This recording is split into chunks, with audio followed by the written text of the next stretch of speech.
Gracias por estar ahí, estamos en La Mira, estamos en BTV. Tenemos dos invitados hoy que van a tocar un tema en común, que es el tema de la eutanasia. Vamos a tener más adelante a Julia Garcelano, de la Comisión de Ética del Sindicato Médico del Uruguay.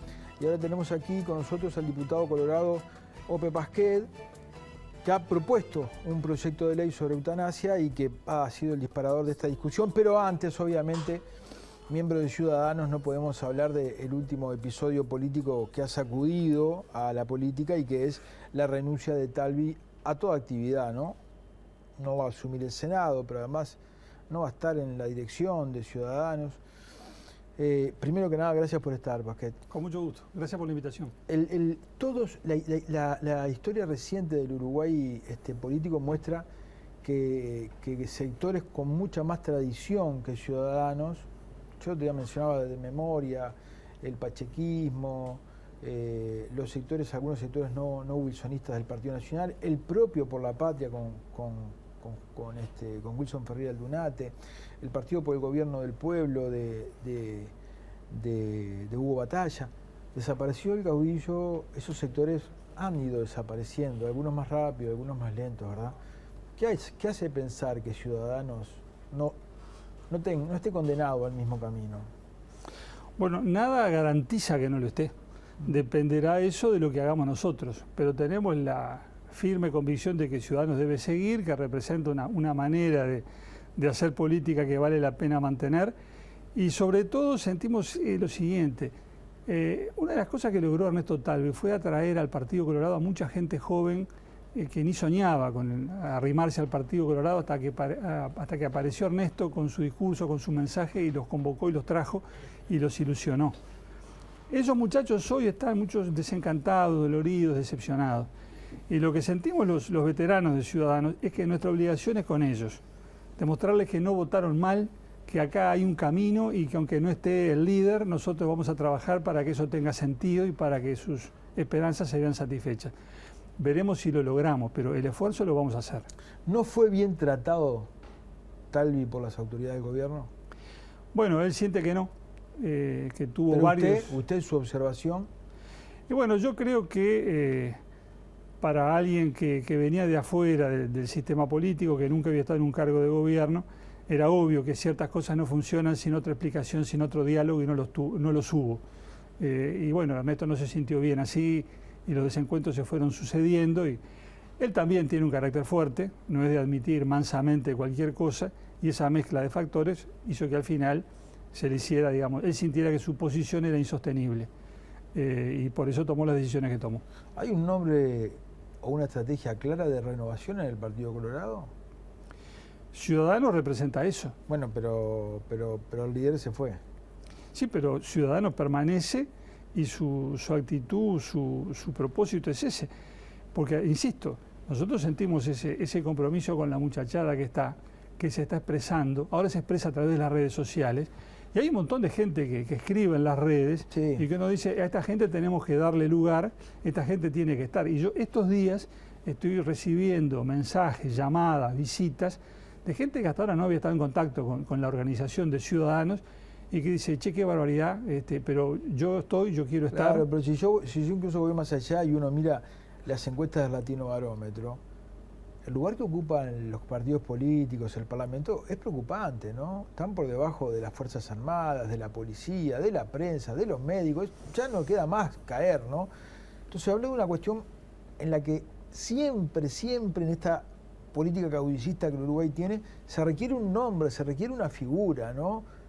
Digamos, hay gente que está hablando de ir a buscar a Bordaberry. Siempre hay gente que reclama figuras, siempre hubo eso en el Uruguay. Pero siempre hubo una beta en el vallismo, específicamente, decir, vamos a despersonalizar el poder, esa es la idea del colegiado, despersonalicemos, hagamos de esto algo colectivo. Ciudadanos tiene esa mística, esa vibración, y todos nos sentimos comprometidos con eso. Ahora, insisto, yo no estoy haciendo, digamos, un pronóstico optimista. Capaz que nos sale, y nosotros también hacemos lo mismo, o nos pasa lo mismo que les pasó a tantos otros. Pero sabemos que el peligro está, sentimos el compromiso y trabajaremos para que eso no suceda. Y Ernesto, desde el día 1, puso mucho énfasis en que esto era un proyecto institucional, no personal. Lo que pasa es que es muy difícil decir eso cuando uno está al frente del proyecto y es el líder al que todos miran. Pero ahora él insiste con lo mismo. Acuérdense, dice, Ciudadanos nunca fue un proyecto personal, era institucional, esto es colectivo, ahora ustedes tienen que seguir. Y bueno, yo espero que en estos años de trabajo y de gestión algunas figuras se despeguen y puedan encarnar lo que Ciudadanos quiere ser. Adrián Peña va a ser ministro de Ambiente. Yo le tengo mucha fe a Adrián. Es un hombre joven, consustanciado con el proyecto Ciudadanos, un hombre del Partido Colorado. Sus primeras campañas fueron para hacer edil en Canelones hace 20 años. Le tengo mucha fe y tenemos 4 años de trabajo por delante. Hay mucha gente que no pensaba entrar a la política y que entró porque Talvi lo invitó. ¿Hay como una deuda con esa gente? Yo siento que sí. Yo siento que sí. Y trataremos de saldarla nosotros. Dejando de lado los defectos que Talvi pueda tener al haber encarado toda esta actividad política breve que tuvo, ¿no? Es un hombre inteligente, es un hombre muy formado, es un estudioso, es un trabajador, es un hombre honesto, es una buena persona. Nada de esto sirvió para que todos estos valores pudieran ser sumados a la política. Si a esto le agregamos que los sueldos públicos no son los mejores y que uno se expone así a que le ensucien la imagen, el nombre, la familia, por embates políticos simplemente, no es una buena señal para aquellos que quieran entrar a la política, ¿no? No, no lo espero. Digo, me interesa señalar lo siguiente. Yo no creo que Ernesto Talvi haya sido una víctima del sistema político. Y el primero en decir que no lo es él. Él dice, el problema no es el sistema político, el problema es que yo no me adapté al sistema político.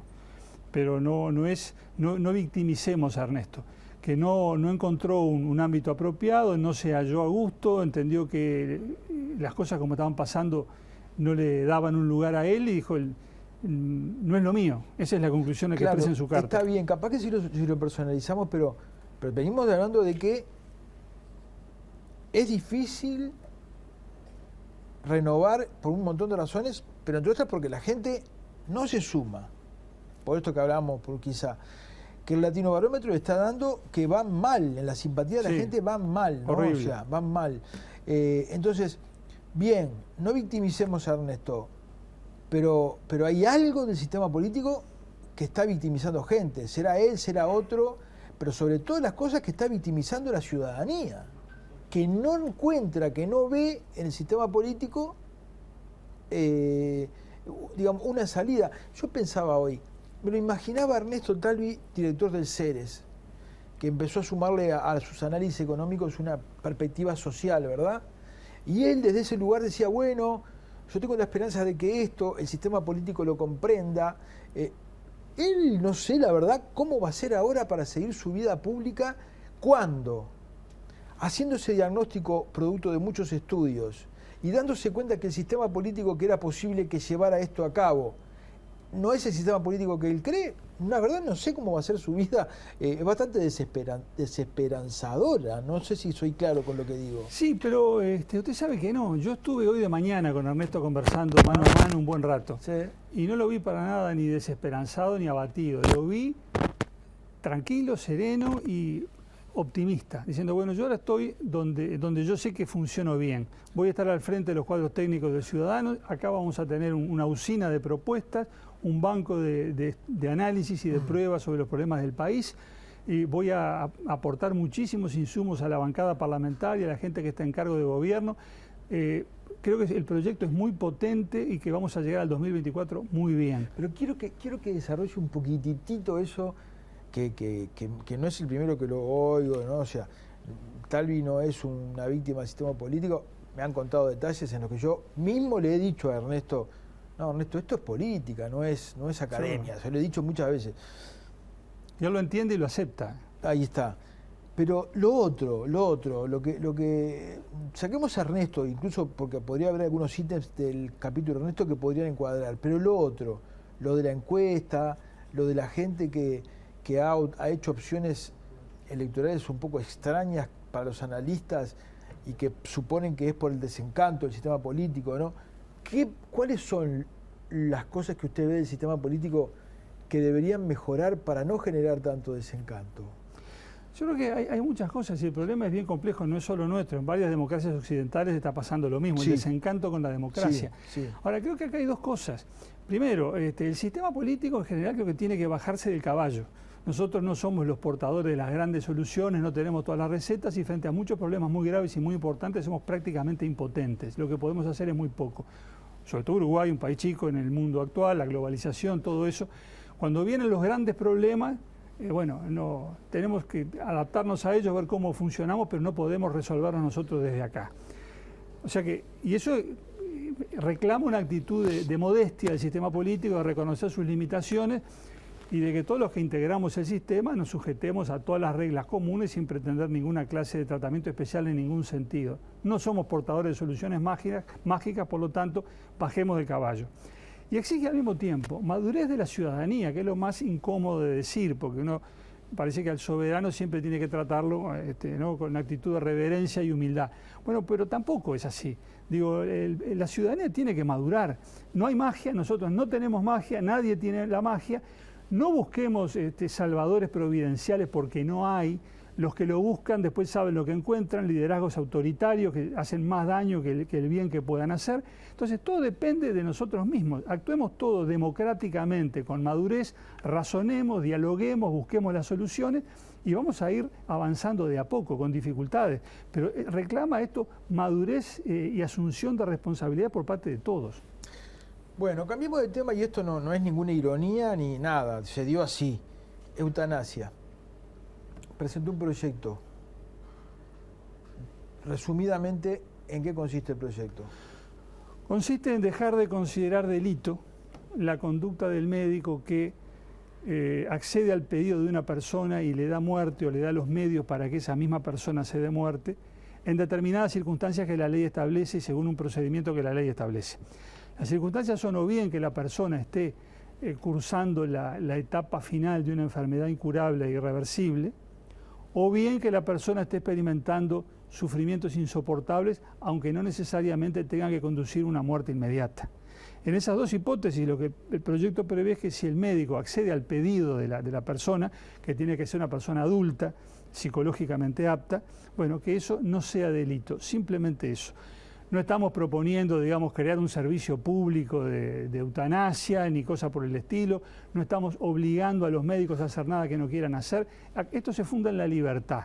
La libertad de la persona para decidir sobre su vida, la libertad del médico para decidir si ayuda o no ayuda. No se le impone nada a nadie. Me parece que es lo mínimo que puede hacer el Estado uruguayo para responder a esa situación angustiante de gente que ve la muerte ahí al lado y no quiere recorrer todo el vía crucis hasta el final porque sabe que no tiene salida, o gente que está sufriendo mucho y quiere dejar de sufrir. Esto no obliga a los médicos. No obliga a los médicos. Entonces, si no obliga a los médicos, aquellos médicos que hoy consideran que hay que facilitarle la muerte, la salida, el último de sus tramos al paciente, está lleno de médicos que saben cómo hacerlo, aumentando las dosis de morfina de un tipo que está dolorido, saben que se deprime el sistema respiratorio y al final el paciente muere, ¿no?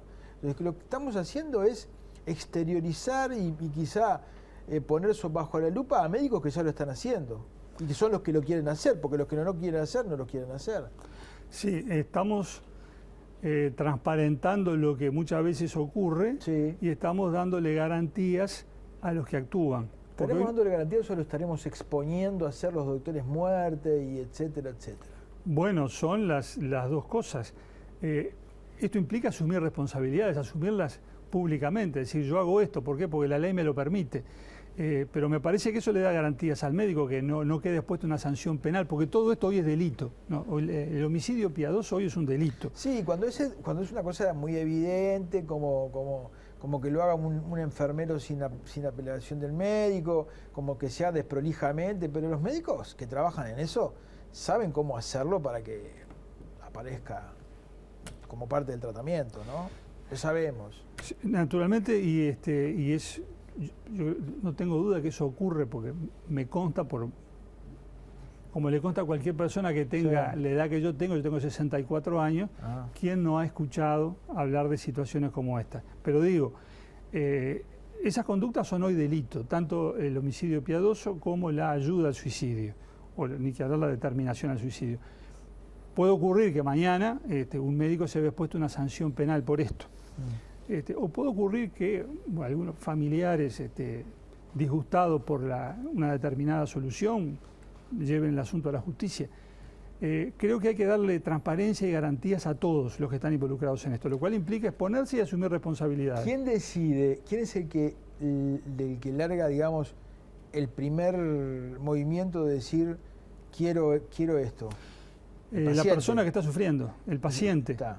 Usted sabe que hoy por hoy la mayor parte de las enfermedades, no sé si la mayor parte, pero un número muy importante de enfermedades que concluyen con el suicidio son enfermedades de índole mental, ¿verdad? De índole, la depresión, por decirlo, ¿no? Si yo voy sin ningún dolor físico, sin ninguna herida física, pero le digo al doctor, mi vida se está haciendo insoportable porque mi dolor del alma es más fuerte que cualquier cáncer, ¿entro dentro de esa ley? Yo creo que podría entrar, sí. El médico tendrá que evaluar. El proyecto prevé la intervención de 2 médicos. Los 2 tendrán que llegar a la conclusión de que la persona que hace el planteo está experimentando sufrimientos que son insoportables, para los cuales no hay ninguna expectativa de solución. Que no hay, digamos, que no se puede esperar razonablemente que el paso del tiempo resuelva la situación. Si el médico llega a esa conclusión, aunque no haya un dolor físico, yo creo que se dan las condiciones para que se ponga en marcha el procedimiento previsto en la ley. No he estudiado a fondo cómo se da en los países, no tanto que lo tienen, pero también sino en los que se están procesando. Me prometo investigarlo un poco más. Pero le estamos dando el poder a los médicos. Estamos trasladando ese papel de dioses a los médicos porque son ellos, no importa lo que yo diga, no importa cómo me sienta, no importa lo que la familia piense, si no hay 2 médicos que dicen que sí, que este señor tiene derecho a morir, no, son ellos.